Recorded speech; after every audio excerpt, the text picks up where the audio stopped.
¿Qué tal? ¿Se están gozando con la alabanza? Aleluya. Pues hermanos, en este día comenzamos una nueva serie de predicaciones basados en las parábolas de Mateo capítulo 13.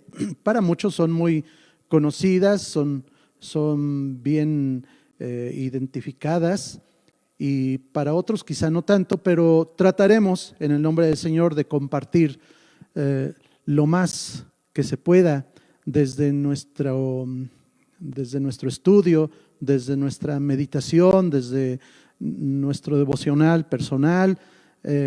Sacaremos aguas de las fuentes de la salvación para compartir y para gozarnos cada día, cada momento. Hermanos, las parábolas son historias breves que tienen que ver con una gran verdad y que no se dice directamente esa verdad, sino a través de la historia, y el oyente normalmente tiene que interpretarla y tiene que sacar los detalles y comprenderlos precisamente para su crecimiento espiritual. Las parábolas son figuras retóricas utilizadas, por supuesto, en las predicaciones de Jesús, en las predicaciones de los profetas y en los escritos de la Biblia. A través de sus 66 libros encontramos muchas parábolas, algunas difíciles de comprender, pero tienen precisamente una misión muy especial. ¿Cuál es el propósito de las parábolas? Leamos Mateo capítulo 13 a partir del versículo 10. Entonces, acercándose los discípulos, le dijeron: ¿por qué les hablas por parábolas? Él respondiendo les dijo: porque a vosotros os es dado saber los misterios del reino de los cielos, mas a ellos no les es dado. Porque a cualquiera que tiene se le dará y tendrá más, pero al que no tiene, aún lo que tiene le será quitado. Por eso les hablo por parábolas, porque viendo no ven, y oyendo no oyen, ni entienden. De manera que se cumple en ellos la profecía de Isaías, que dijo: de oído oiréis y no entenderéis, y viendo veréis y no percibiréis. Porque el corazón de este pueblo se ha engrosado, y con los oídos oyen pesadamente, y han cerrado sus ojos, para que no vean con los ojos y oigan con los oídos, y con el corazón entiendan y se conviertan, y yo los sane. Pero bienaventurados vuestros ojos, porque ven, y vuestros oídos, porque oyen. Porque de cierto os digo que muchos profetas y justos desearon ver lo que veis, y no lo vieron, y oír lo que oís, y no lo oyeron. Padre, en el nombre precioso de Jesús, auxíliame, por favor.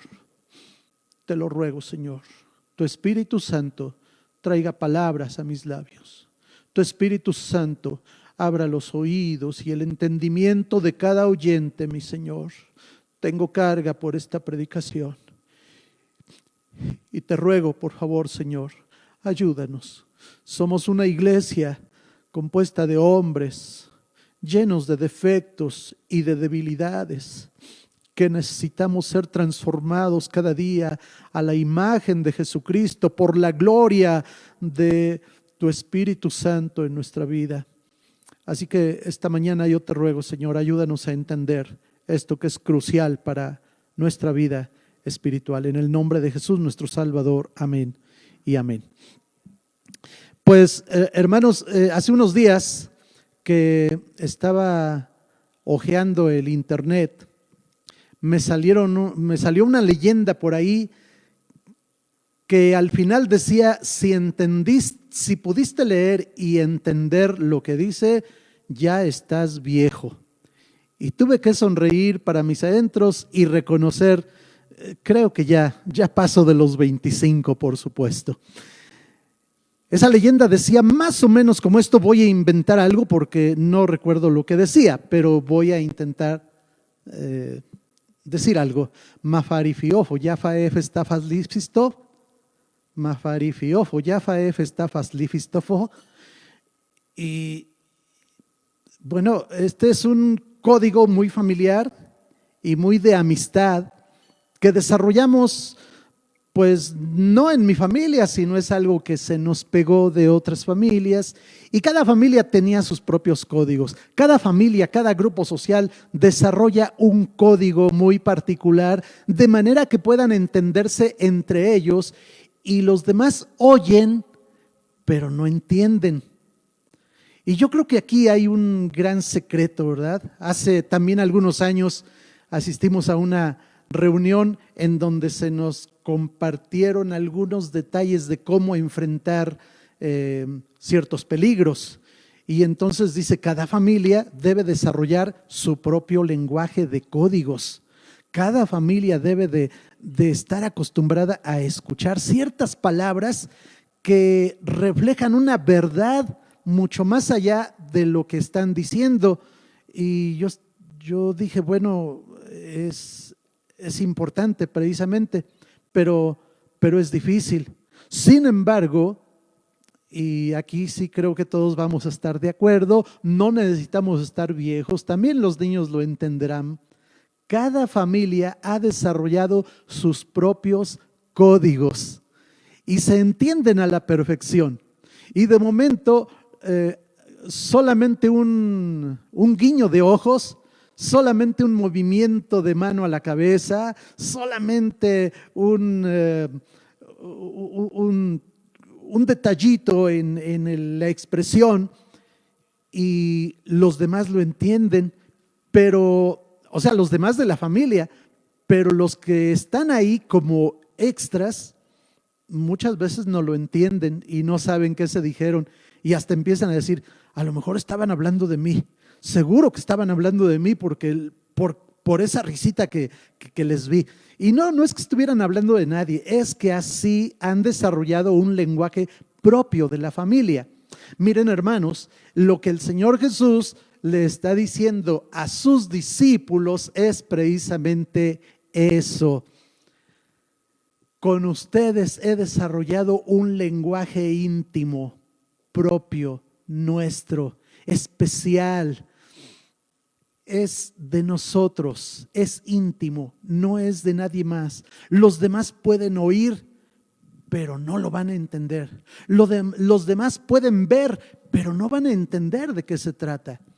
Y precisamente ahí surge una gran incógnita, porque el Señor, hablando a Isaías en el capítulo 6, precisamente cuando Isaías tiene una visión y ve al Señor en su templo y sus faldas llenaban todo el templo, dice Isaías, y unos serafines que volaban y con dos alas cubrían su rostro, con dos volaban, con dos cubrían sus pies y el uno al otro daba voces diciendo, Santo, Santo, Santo, Jehová de los ejércitos, toda la tierra está llena de tu gloria.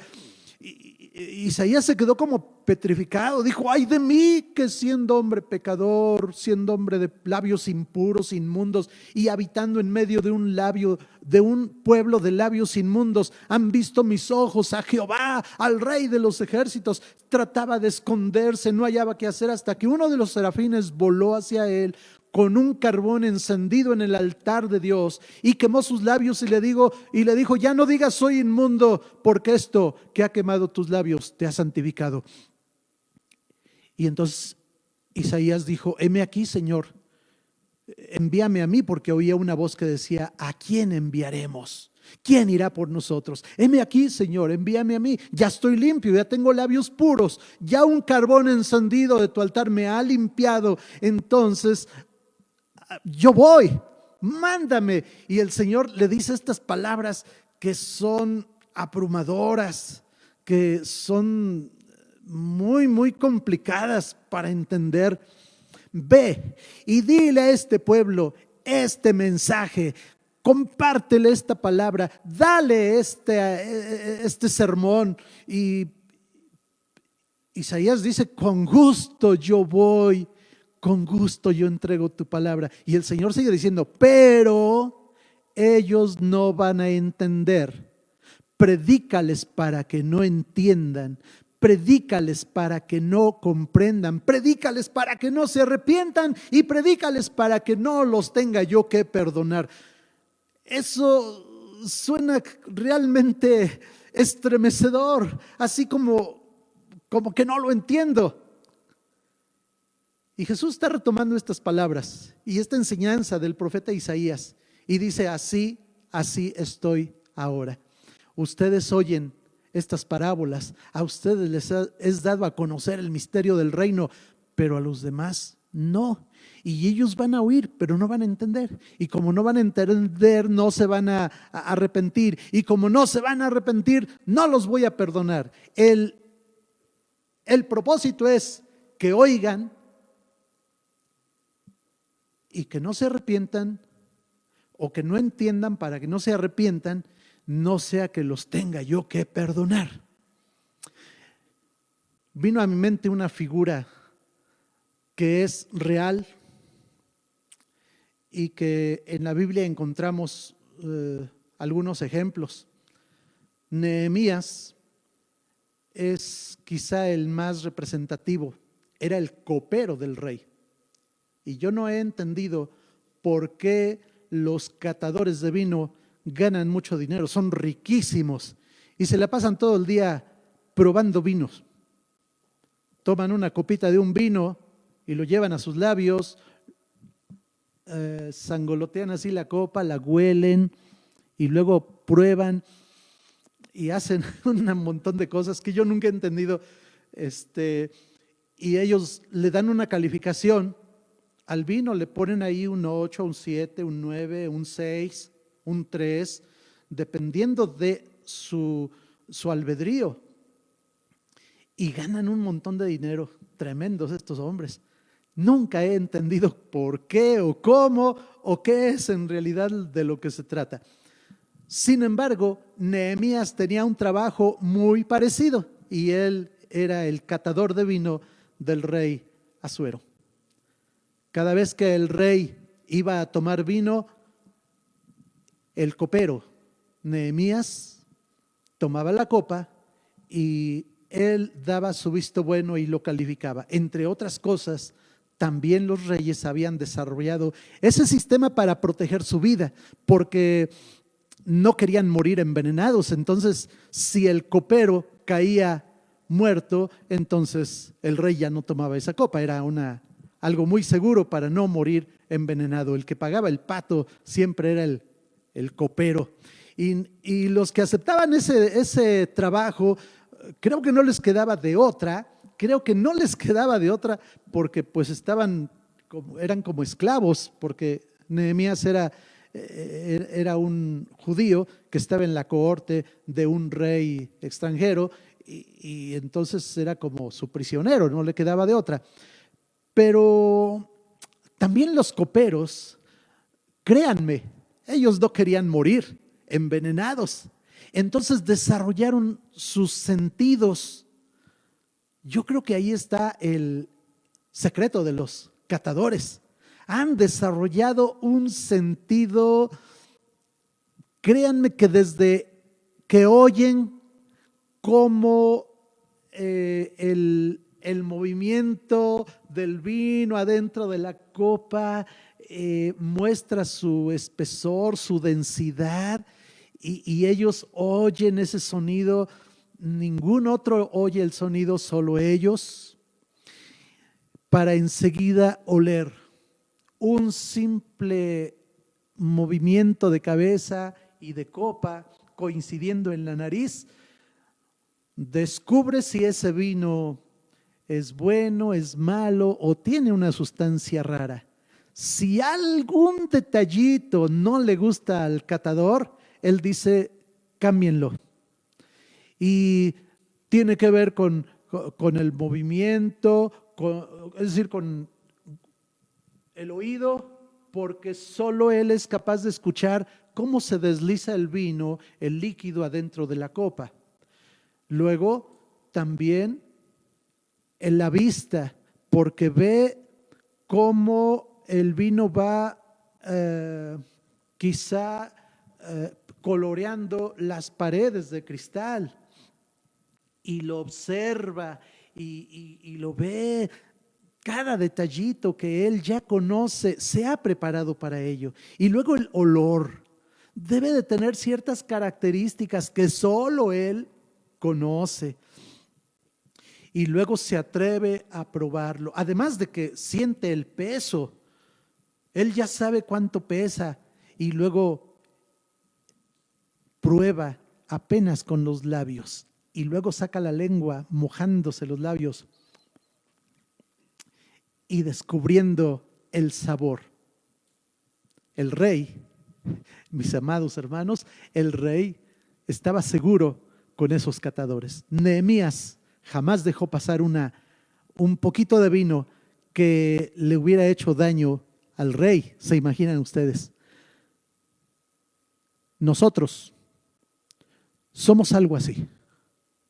El Señor en su misericordia quiere que desarrollemos ciertos sentidos espirituales y que no todo el mundo lo puede hacer. No estoy tratando de decir que somos superhombres, no estoy tratando de decir que somos super especiales, no estoy tratando de decir que hay cierto misticismo en nuestra vida. No, permítanme poner acudir a la palabra de Dios en otro pasaje más o en otros pasajes más. En el Antiguo Testamento encontramos al pueblo de Israel. Miren, el pueblo de Israel había estado bajo esclavitud unos, no sé, más de 300 años. Hay que acordarnos que también un buen tiempo estuvieron sin ser esclavos, hasta que se levantó un nuevo faraón que no los conocía ni conocía a la casa de José y a ellos los esclavizó como extranjeros, poniéndolos a hacer ladrillos y construir las grandes ciudades, y algunos piensan que hasta parte de las pirámides o algunas pirámides fueron construidas por extranjeros, entre ellos los judíos que eran esclavizados y torturados a más no poder. Ellos clamaron al Dios que sus padres les habían platicado. Sus padres les habían dicho: nosotros no creemos en Horus, nosotros no servimos a Isis, ni Osiris, ni Anubis. No, nosotros creemos en un Dios poderoso que se llama Jehová de los ejércitos. Bueno, ellos no sabían el nombre todavía, pero le decían Adonai y le decían Elohim, y ellos sabían eso, pero con el paso de los años se les iba olvidando. Así es que cuando llegó el momento de la liberación, Moisés llega ante ellos y les dice: fíjense que el Dios de nuestros padres nos envía, Elohim, Adonai, El Shaddai, nos envía a Aarón y a mí para darles libertad. ¿Y quién es ese Dios? ¿Cómo se llama? Se llama Jehová, Yahvé, el eterno yo soy, el que dice: yo soy porque soy. Yo soy porque a mí mismo me hago, o sea, no tengo necesidad de que alguien me haga, ni tengo necesidad de nadie. Soy yo porque soy yo. Es el Dios que nadie absolutamente había conocido por ese nombre. Ese es el Dios todopoderoso en el que creemos hoy a través de Jesucristo. Ese es el Dios que puede salvar nuestra alma y que nos puede redimir de nuestros pecados. Ese es el Dios que puede cambiar nuestro corazón. Ese es el Dios que puede sanar a los enfermos. Ese es el Dios que predicamos. Ese es el Dios eterno y todopoderoso, el Altísimo, Jehová de los ejércitos. Y los judíos en ese momento pensaron, como quizá algunos de mis oyentes en este momento dicen: ¿y qué es eso? ¿Cómo, de qué me sirve o cómo me ayuda? Es que no era conocido, y allí empieza un trato de Dios con su pueblo. Para que ellos crean, empiezan a suceder milagros, y Moisés se muestra como un hombre de fe, un hombre lleno del poder de Dios, y el Espíritu Santo está sobre su vida, y él hace milagros y hace señales con solo levantar una vara y con solo decir la palabra: así dijo Jehová, y empiezan a suceder cosas. Hay plagas de moscas cuando él lo dice, y se acaba la plaga de moscas cuando él lo dice, y hay plaga de ranas cuando él lo dice, y se acaba la plaga de ranas cuando él lo dice, y hay plaga de piojos y de tumores y de granizo y de tinieblas, y solo cuando él lo dice. Y además le da un extra al pueblo, les dice: ustedes métanse a su casa Y no les va a pasar nada mientras estas plagas sacuden al pueblo de Egipto. A ustedes no les tocará ni siquiera un pelo, ni una pezuña de sus vacas, ni la lengua de sus perros siquiera se va a mover. Aleluya, ese es el Dios que viene predicando Moisés. Es el Dios en el que hemos creído nosotros por la gracia de Jesucristo. Mis amados hermanos, créanme entonces ahora que el pueblo empieza a ver, empieza a escuchar, a conocer y tiene que ir desarrollando una fe, tiene que ir desarrollando un conocimiento estricto de lo que es el Dios del que habían oído, pero que no han conocido todavía. El Dios que había prosperado a Job en su momento y le dio riqueza y una hermosa familia y le dio grandeza y señorío.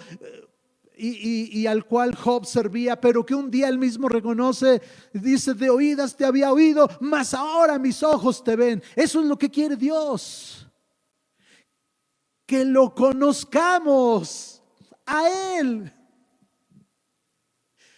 Esos profetas se levantaban y corrían y predicaban y hablaban halagüeñamente y decían: no va a venir el juicio de Dios, no hay problema, Dios nos ama, Dios es bien bueno con nosotros, Dios es puro amor, no se preocupen. Si clamamos, Él no trae el castigo. Y Dios le dice a Jeremías: yo no los mandé. Ellos han hablado de su propia cuenta. Creen que están hablando palabra de Dios. Creen que conocen palabra de Dios. Pero yo no los mandé. Ese no es mi mensaje para este momento, mis hermanos. Le dice a Jeremías: si ellos se hubieran metido en mi secreto, o sea, si ellos me hubieran conocido más, si ellos se hubieran metido a escuchar mi voz, de seguro ahorita ellos harían volver a mi pueblo de sus malos caminos. La nación sería otra, la nación estuviera arrepentida, la nación ya no anduviera en sus pecados de toda la vida, pecados aberrantes, pecados que lastiman a la misma sensibilidad moral, que han destruido la fibra que le dio vida a las naciones. El pecado está destruyendo todo, está destruyendo las naciones, está destruyendo la naturaleza, está destruyendo al hombre mismo, está destruyendo nuestra salud. Si tan solo supiéramos que con un acto de arrepentimiento verdadero todo cambia, pero es difícil hoy en día que la gente sepa lo que es el arrepentimiento, porque hay tantos profetas falsos que se han levantado para hablar de prosperidad, para hablar del amor de Dios, para hablar de que Dios tolera, para hablar de que Dios es bueno, etcétera, etcétera, pero no dan el mensaje que está escrito en el libro de los Hechos, capítulo 16, versículo 30. Dios, habiendo pasado por alto los tiempos de esta ignorancia, ahora manda a todos los hombres en todo lugar que se arrepientan. Ese es el mensaje de Dios.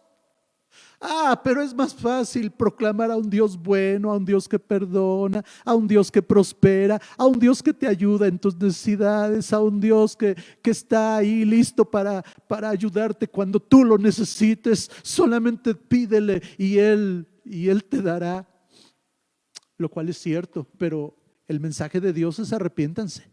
Y el pueblo de Israel estaba pasando por ese proceso. Necesitaba conocer al Rey, necesitaba conocer al Señor, necesitaba conocer la palabra, necesitaba conocer la voluntad de Dios. Pasaron días, meses, el pueblo es liberado, llegan al Sinaí y ahí al pie de ese monte acampan y esperan que Dios les hable, que Dios les dé palabra, pero tienen miedo. Ese es el problema. Tuvieron miedo. Ahí hay un pequeñísimo detalle. Le tienen miedo a Dios y dicen: no, su voz es muy fuerte, su voz es muy tronante, su voz es muy dogmática, es un Dios muy, muy, muy difícil de comprender, es demasiado santo para nosotros. Moisés, mejor ve a verlo tú y que te diga a ti su palabra y luego tú vienes y nos lo dices a nosotros. Pero nosotros no queremos escucharlo, nosotros no queremos acercarnos porque sentimos muy feo en nuestro corazón. Ese es el pequeño detalle que hace la diferencia. No quisieron acercarse a Dios. Y entonces Moisés sube al monte, se está 40 días, 40 noches, sin probar agua, sin probar alimento. Ahí está delante de Dios, porque está escrito que no solo de pan vivirá el hombre, sino de toda palabra que sale de la boca de Dios. Y ahí estuvo Moisés escuchando la palabra de Dios. Aleluya. Cuánta vida Dios le estaba dando a Moisés. Y entonces un día Dios le dice: baja porque el pueblo ya se desvió. 40 días le bastaron al pueblo. Cuando Moisés baja, encuentra una orgía religiosa, sensual allí, la gente bailando y dando gritos y adorando a un becerro de oro, diciéndole que ese era su Dios que lo sacó de Egipto. No quisieron conocer a Jehová, pero se hicieron un Dios, se hicieron un ídolo que supliera al Dios que es espíritu y verdad. No quisieron conocer a Dios y empezaron a oír la palabra de Dios, pero en su corazón ya nunca la entendieron. Pasaron años en el desierto. Un día ellos se rebelan contra Dios diciendo: no, no podemos ir a conquistar la tierra porque está llena de gigantes. Cuando Dios había dicho: yo la he entregado en tus manos, sube y pelea y yo los haré caer. Y ellos dijeron: no, porque son gigantes y nuestros niños se los van a comer y a nosotros nos van a matar. Dios se molesta con ellos y les dice: rebeldes, ¿por qué dudan? ¿Por qué no me creen? Y entonces cuando Dios empieza a castigarlos y ellos ven la gloria de Dios, ellos entonces deciden ir a pelear. ¡Ay, Moisés! Perdónanos, dile a Jehová que nos perdone. Ahora sí estamos listos, vamos a pelear porque sabemos que Él es Dios grande y fuerte. Y Dios le dice a Moisés que no suban porque yo ya me aparté de ellos y los voy a entregar en manos de los amorreos. Y ellos dicen: no, no, nosotros vamos porque vamos en el nombre de Jehová. Sufrieron una derrota tan tremenda, tan humillante, porque Jehová no estaba con ellos, porque ellos no quisieron conocer a Jehová.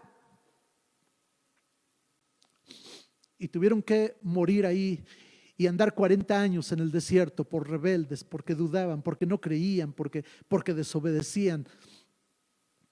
Ese es el pueblo al cual Dios le habla y le dice: para que no me oigan. Esta mañana termino diciendo, como al principio, hay códigos que se desarrollan en cada familia, en cada grupo familiar. Por allá por los años 50, 60, yo no soy testigo de eso, por supuesto. Yo soy un poquito después. Pero en la Ciudad de México se desarrolla un lenguaje al que le llaman caló. Y creo que de ahí vienen muchas palabras que de momento se dicen y nadie entiende. Era un lenguaje que se hablaban entre la gente de aquellos lugares, de Tepito, de esos lugares, de esas colonias tan fuertes, tan tradicionales allá en la Ciudad de México. Y solo los habitantes, entre los habitantes de esas colonias, se comunicaban con señas, con palabras que nadie entendía, con frases construidas y que nadie entendía. Todos las podían oír, pero nadie las entendía. Llegaba la policía y empezaban a correr esos códigos. Y de momento, cuando la policía trataba de detener a alguien, ya no estaba, ya estaban escondidos, las puertas cerradas, tranquilidad. No había nada que hacer allí y los policías mejor se iban.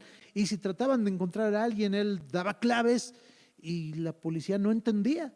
Nadie puede entender ese lenguaje hasta la fecha. Solo los que están ahí son los que lo hablan. Entre las familias hay lenguajes con códigos con señas, con palabras, con actitudes, con movimientos, y nadie más los entiende más que ustedes como familia. Revisen eso, háganlo, hagan un ejercicio y van a ver que nadie más entiende su propio lenguaje que ustedes. Si alguien más quiere entender su lenguaje, van a tener que preguntar y ustedes van a tener que enseñarle cada palabra, cada frase, cada movimiento, cada código. El Señor ha desarrollado un mensaje que es para usted y es para mí. Pero hay que meterse a conocer a Dios para hablar su mensaje, para hablar sus secretos, para hablar su palabra, para conocer sus códigos. Y una vez que los conocemos, podemos entender la palabra. Si no somos capaces de dar una oportunidad, darnos a nosotros mismos esa oportunidad de conocer el mensaje, la palabra, los códigos, entonces no vamos a entender la Biblia, no vamos a entender el mensaje, vamos a seguir oyendo mensaje tras mensaje y simplemente pasamos de largo. Hay gente que es apercibida y entiende lo que está por suceder y toma provisiones y dice, vamos a prepararnos porque va a suceder esto, vamos a enfrentar aquello. Y hay otros personajes que simplemente se quedan con los ojos abiertos cuando ya sucedió una desgracia y dicen, ¿qué pasó?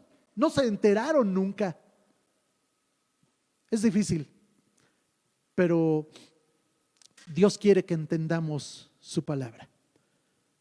Tal vez usted, mi amado hermano, diga, es que yo no entiendo.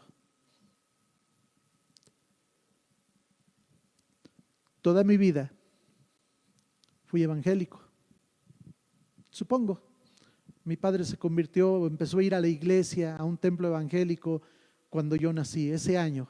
Aunque todavía él se dio el lujo de tomarme a escondidas de mi mamá y llevarme con unos padrinos que me buscó e ir a un templo católico y bautizarme según el rito católico romano. Pero poco después mi padre empezó a ir a la iglesia y así es que cuando yo tengo uso de conciencia, para mí es solamente evangelio, sermones, clases bíblicas, escuela bíblica de vacaciones, sermones de evangelistas, visitantes que iban a predicar el evangelio. Para mí todo es Biblia, Biblia, Biblia, Biblia, desde mi más temprana edad. Yo recuerdo que buscaba un libro que se pareciera, ni sabía lo que era, pero buscaba un libro que se pareciera a la Biblia de mi pastor y me ponía lo mejor que podía, por ahí una camisa, por ahí una chamarra, y pensaba que traía un traje y me ponía a predicarles a mis hermanos, porque yo soñaba con el evangelio, era mi vida. Pero cuando yo tenía 16 años, 15, cuando salí de la secundaria, empecé a caminar por caminos bien torcidos y yo no tenía a Cristo en mi corazón. Hoy mi esposa me dice, no entiendo por qué tú toda la vida ibas a la iglesia, leías la Biblia y por qué conociste a Jesús hasta los 18 años. No lo sé, yo no lo sé, pero hay muchos así que como yo no entienden el evangelio, no entienden la palabra, oyen, ven, pero no entienden. Leen, pero no comprenden, escuchan, pero no oyen, ven, pero no ven al mismo tiempo. El evangelio es profundo, es una revelación de Dios. El evangelio es una gracia que viene de lo alto. Entonces tenemos que conocer a Dios, darnos esa oportunidad, y solamente se logra si tenemos el deseo y empezamos a luchar por ello. Hay quienes dicen, voy a leer la Biblia, voy a empezar a leer la Biblia, y empiezan a leer, pero como no entienden y se les hace muy pesado, entonces dejan de leerla y dicen, esto no es para mí. Y ya se perdieron la oportunidad de conocer a Dios. Otros toman la Biblia como si fuera un libro de referencias o simplemente de historias y así lo leen y ya dicen, ya leí como 10 capítulos, soy un buen cristiano. No es así, no se engañen. Hay que conocer a Dios, hay que conocer al Dios de la Biblia, hay que conocer al autor de la palabra para conocer el mensaje que está escrito. A mí me pasó y empezaba a leer y me ganaba el sueño y me quedaba dormido.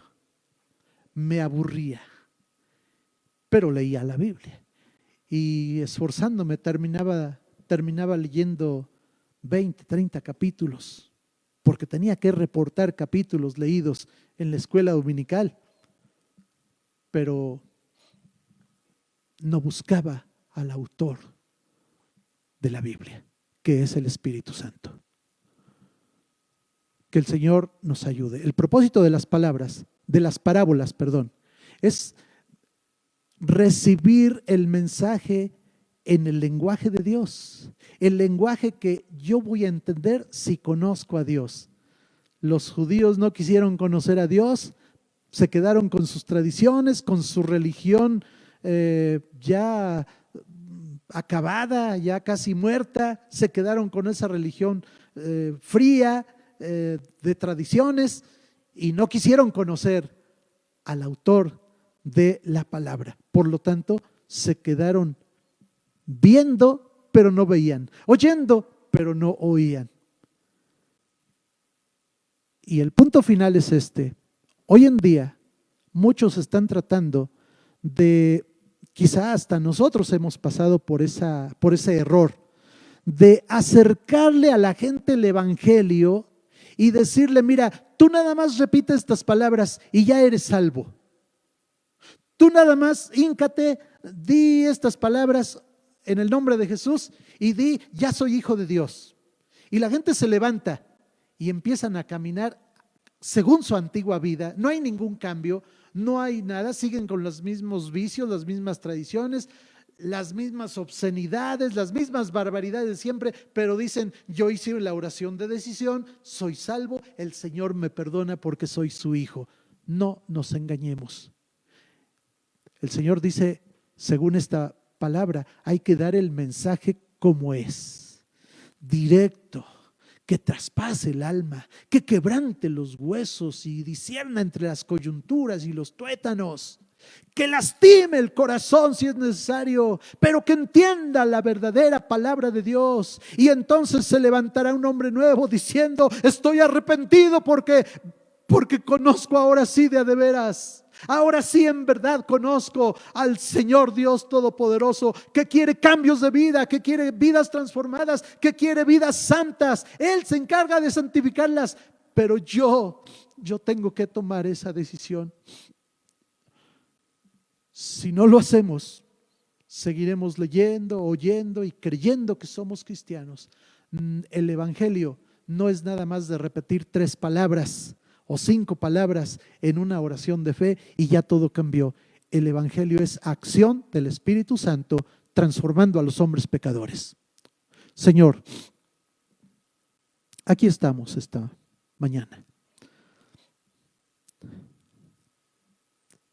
Oh, yo quiero entender tu palabra. No me quiero quedar como antes, que veía pero no veía, que escuchaba pero no llegaba a mi corazón el mensaje. Oh, ¿cuántos hay así, Señor? ¿Cuántos hay así que llevan 15 o 20 años en una iglesia evangélica y son fieles en tantas liturgias, pero no ha habido el cambio en el corazón, no hay una nueva vida? Te ruego que tengas misericordia, Señor. Abre esos oídos, abre esos ojos, pon colirio, mi Dios, en el nombre de Jesús. Quebranta corazones, una vez más te lo pido. Aleluya. Lo creo, mi Dios, creo que tú quieres hacerlo ahora, en el nombre de Jesús. Amén. Deje que el Señor lo haga. Deje que el Señor lo haga. Deje que el Señor lo haga en su corazón. Es la obra del Espíritu Santo. Es la obra del Espíritu Santo. Deje de ser tradicionalista, deje de ser costumbrista, deje de ser un cristiano solo de tradición. Viva en Cristo, viva en Cristo, viva en Cristo. Esta es la oportunidad. Aleluya, en el nombre de Jesús. Que Dios los bendiga, mis hermanos. Hasta la próxima.